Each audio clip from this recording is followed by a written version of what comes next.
శ్రీరామ్ గారు, వైఎస్ఆర్సీపీ ప్రభుత్వం ఉన్నప్పుడు ఒక వైసీపీకి చెందిన ఒక కార్యకర్తని కొంతమంది వైసీపీ వాళ్ళు రెచ్చగొట్టి రాప్తాడు సెంటర్కి పంపించి అతను మిమ్మల్ని ఒక వార్నింగ్ ఇస్తూ ఒక వీడియో ఒకటి పెట్టాడు.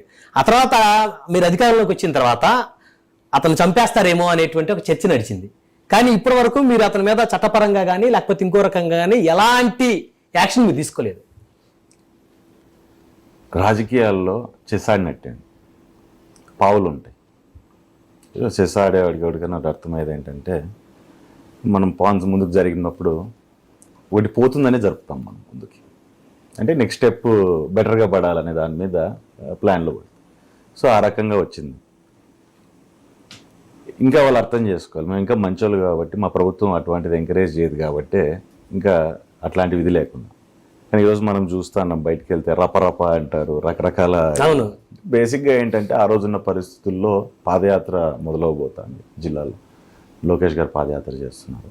ఈ టైంలో డిస్టర్బెన్సెస్ క్రియేట్ చేయాలని ఒక నాట్ ఓన్లీ ఇక్కడ, నాకు తెలిసి ఆల్మోస్ట్ ప్రతి జిల్లాలో ఈ రకమైన డిస్టర్బెన్సెస్ అంటే చేస్తే ఎవరైతే లీడర్స్ వీళ్ళు ఊరికే ఉండరు అనే ఎక్స్పెక్టేషన్ వాళ్ళకు ఉందో, ఆ రకంగా ఉన్న వాళ్ళందరినీ కూడా ఏదో రకంగా డిస్టర్బ్ చేసుకుంటూ అంటే వాళ్ళు ఆ టైంకి లోకేష్ గారు పాదయాత్ర టైంకి కొంతమందినైనా డిస్టర్బ్ చేసి జైల్లో పెట్టించి కొంచెం భయపెట్టే ప్రయత్నం అనేది చేయాలి. సో అందులో క్రమంగా పాపం మా అబ్బాయిని ఎవరినో వాడేశారు.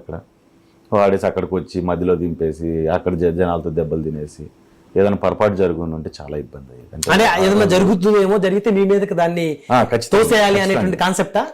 ఏదన్నా పొరపాటు జరిగేసి ఉంటే పాప మా పక్క అబ్బాయి ఏదో పరిస్థితి రకంగా ఉండేది, ఈ పక్క కొంతమంది కేసుల్లో ఇరుక్కునేవాళ్ళు. At the same time vice versa మేము కూడా దాంట్లో ఇరుక్కొని పోయే పరిస్థితి.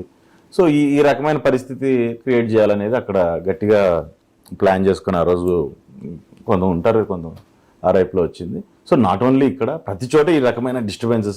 మీరు క్షమించి వదిలేసేది సార్? పోనీలే, చిన్నపిల్లలు తెలిసి తెలియక పక్క వాళ్ళ రెచ్చగొట్టడం వల్ల చేసాడు, వదిలేసి. అదే చెప్తున్నాను, నేను మంచి వాళ్ళు, మాది మంచి ప్రభుత్వం. ఇప్పుడు కూడా అలాంటి వాళ్ళ మీద ఎవరి మీద పగదించుకోవాలనేటువంటి ఆలోచన రాలేదు ఎప్పుడు మీకు?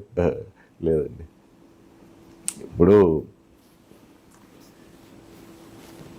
ఏదో అంటారు చూసారా, పిచ్చుక మీద బ్రహ్మాస్త్రం, అస్త్రం వేస్ట్ అయిపోతుంది.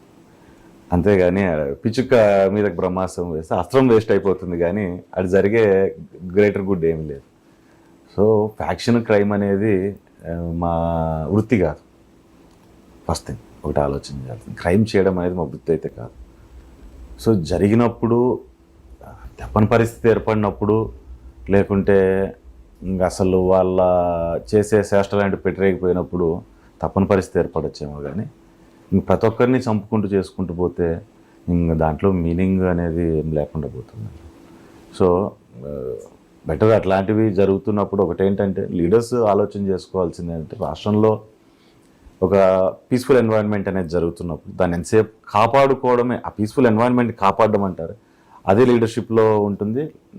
మన గొప్ప ఆలోచనలు కూడా మనం మన గొప్ప ఆలోచన ఏ రకంగా ఉంటుంది, మన గొప్ప వ్యక్తిత్వం ఏ రకంగా ఉంటుంది అనేది ఆ పీస్ని కాపాడే టైంలోనే తెలుస్తుంది. కానీ దాన్ని చెడబెట్టడం ఎంతసేపు అండి, అదేదో పాల్లో విషం చుక్క చాలు చెడబెట్టడానికి. సో ఆ రకంగా ఉంటుంది.